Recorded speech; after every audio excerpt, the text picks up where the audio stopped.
जय श्री राम। व्यापार, नौकरी और हमारे कर्मों के कारक ग्रह शनि होने जा रहे हैं अस्त। लगभग 35 दिनों तक शनि अब अस्त रहेंगे। यानी लगभग देखा जाए तो मार्च के महीने की शुरुआत से लेकर और 9 अप्रैल तक शनि अस्त रहेंगे। और शनि को अस्त करने वाले ग्रह हैं सूर्य। वर्तमान समय में सूर्य और शनि कुंभ राशि में गोचर कर रहे हैं। फिर सूर्य राशि परिवर्तन करेंगे, वो मीन में चले जाएंगे और 29 मार्च को शनि कुंभ मीन राशि में पहुंच जाएंगे। यानी शनि को 2 बार सूर्य द्वारा अस्त होना पड़ेगा, कुंभ राशि में भी और मीन राशि में भी। अगर देखा जाए तो 29 मार्च से 9 अप्रैल तक शनि मीन राशि में भी अस्त रहेंगे। सामान्य तौर पर जब भी कोई ग्रह सूर्य के नज़दीक होता है तो एक पर्टिकुलर डिग्री पे वो अस्त हो जाता है। जैसे यहाँ पर सूर्य ग्रह द्वारा शनि को अस्त किया गया, और जब भी शनि और सूर्य के बीच की डिग्री 15 डिग्री या उससे कम होती है तो शनि वहाँ पर अस्त हो जाते हैं। शास्त्र के अनुसार अस्त ग्रह स्वभाव में कमजोर महसूस करता है। इसका मतलब है कि एक व्यक्ति जो कि अपने आप में परिपूर्ण है, लेकिन अगर उसकी आंखों पर किसी प्रकार की काली पट्टी या अंधेरा कर दिया जाए तो जब तक वो देख नहीं सकता तब तक वो प्रतिक्रिया नहीं कर सकता। यानी वो करना बहुत कुछ चाहता है, करने में सक्षम भी है, लेकिन वो कमबख्त है। इसलिए शास्त्र के अनुसार ऐसे ग्रह को कहा गया है कि ऐसा ग्रह अपना पूर्ण फल नहीं देता।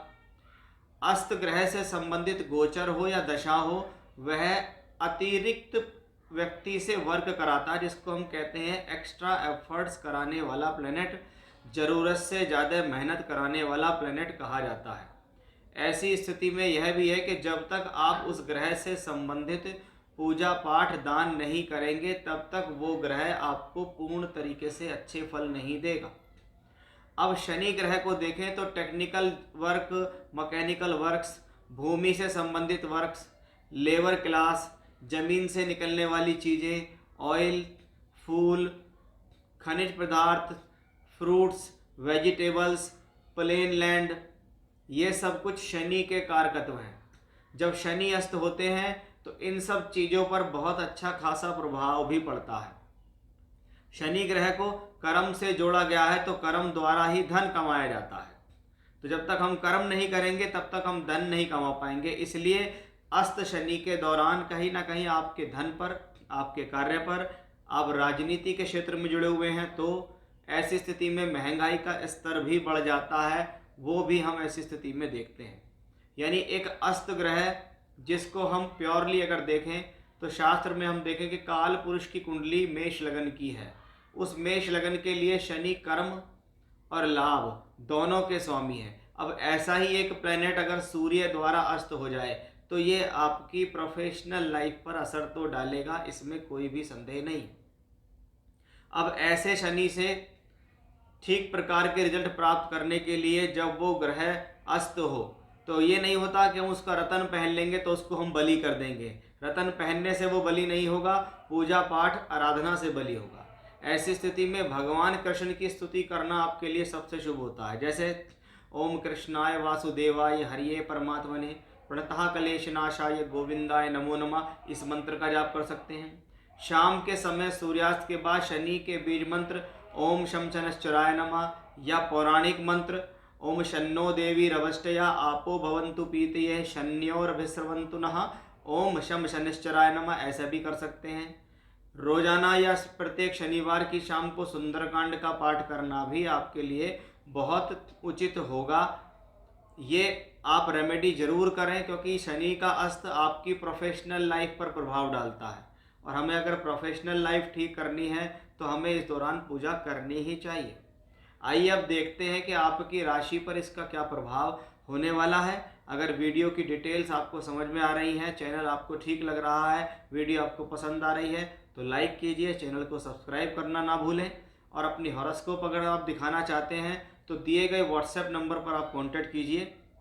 व्हाट्सएप नंबर पर आपको पूरी डिटेल्स मिल जाएंगी, वहाँ पर अपना date of birth, time, place भेज सकते हैं। कुंडली से संबंधित कोई भी जानकारी चाहिए तो वहाँ आपको मिलेगी, लेकिन पेड कंसल्टेंसी के साथ। आइए अब आपकी राशि की तरफ चलते हैं और अब देखते हैं आपकी राशि के हिसाब से ये शनि के अस्त होना आपको क्या फल दे सकता है। आइए देखते हैं कि मिथुन राशि के जातकों पर इसका क्या प्रभाव होगा। मिथुन राशि आपके लिए शनि एक औसत प्लेनेट है। औसत का मतलब है यहाँ पर शनि दो तरीके की भूमिका निभाते हैं। एक आठवां घर है जो कि त्रिक भाव और खराब भाव कहलाता है। एक नौवां घर है जो कि अच्छा भाव, त्रिकोण भाव, लक्ष्मी भाव, भाग्य स्थान कहलाता है। लेकिन शनि को तो दोनों घर का स्वामित्व है। एक घर खराब है, एक घर उसका अच्छा है। इसलिए उसकी ज़्यादा स्थिति काय किस चीज़ पर निर्भर करती है कि उसकी प्लेसमेंट कहाँ है। प्लेसमेंट कहाँ है? 9th हाउस में शनि का गोचर है। इसलिए वो अपने अधिक फल कहाँ के देगा? 9वें घर के। इसको आप मान सकते हैं कि 70% रिजल्ट वो अपने 9वें घर के देगा, लेकिन फिर भी 8वें घर के भी रिजल्ट दे रहा है। अब अच्छी बात यह है कि सूर्य ने अस्त किया शनि को, यानी 8वें घर का मालिक भी सूर्य द्वारा अस्त हुआ। इसलिए 8वें घर की जो खराब चीज़ें हैं वो मिलनी बंद हो जाएंगी। यानी कार्य के अंदर अगर कोई अड़चन है, दुविधाएं हैं, परेशानियां हैं, कोई प्रॉब्लम्स आ रही हैं तो वो कम हो जाएंगी। लेकिन क्योंकि नवम का स्वामी भी सूर्य से अस्त है, इसलिए हम ऐसी स्थिति में कहेंगे कि भाग्य बनाने के लिए ये प्लेनेट कुछ ज़्यादा कसरत कराएगा। भाग्य बनाने के लिए थोड़ा एक्स्ट्रा एफर्ट्स डालो, थोड़ी सी योजना बनाओ, थोड़ी सी बुद्धि लगाओ, तो आपको इस शनि के अस्त होने में भी अच्छा लाभ मिल सकता है।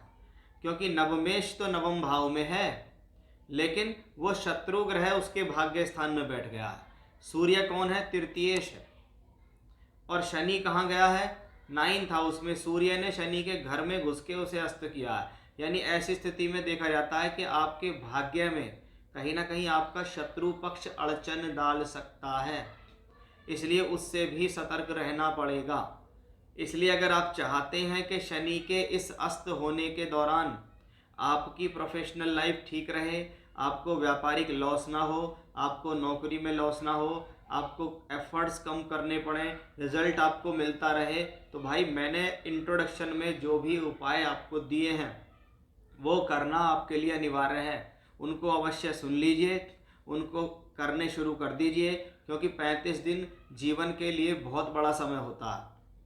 कहने को तो एक एक मिनट में कुछ ना कुछ जीवन में परिवर्तन। कभी किसी को खुशी मिली तो 1 मिनट में खबर मिल गई, कोई दुख का समाचार मिला तो 1 मिनट में मिल गया। यानी 35 दिन तो बहुत बड़ी बात है। लेकिन यहाँ पर अगर हम देखें तो सूर्य और शनि ग्रह दोनों ही ग्रह यहाँ 3rd हाउस को देखते हैं।